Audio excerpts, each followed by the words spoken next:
Всем привет! Вы на канале Boston Terrier Юна. Сегодня мы хотели бы вам немножко рассказать о том, что храпит ли эта собака. Если да, то сильно или не сильно, и в том духе. Насчет того, что храпит ли она или нет, у нас Юнка храпит.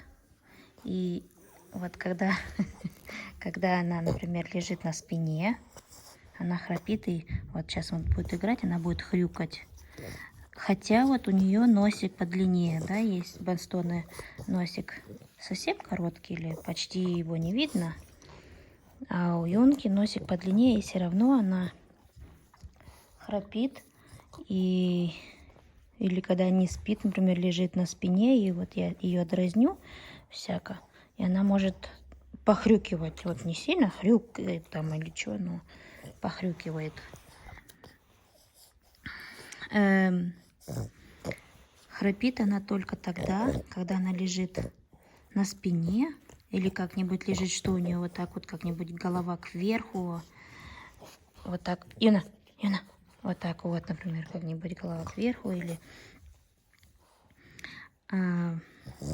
и храпит бывает очень сильно, бывает так, что аж даже вот иногда муж завидует, что она храпит, а бывает вообще не храпит. Это она у нас не каждый день храпит.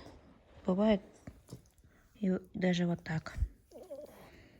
Просто почему, вот что я думаю, это что собаки, у которых маленечко подлиннее нос, они меньше храпят или не храпят. Вот так вот.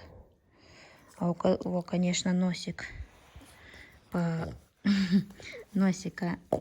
почти нету или совсем короткий, я думаю, они больше храпят. Поэтому, надеюсь, могла вам маленечко объяснить. Если у вас есть вопросы, спрашивайте. Мы как можем объясним. Всем хорошего настроения. Подписывайтесь. Ставьте лайки. Комментируйте. А мы говорим до скорых встреч. Пока.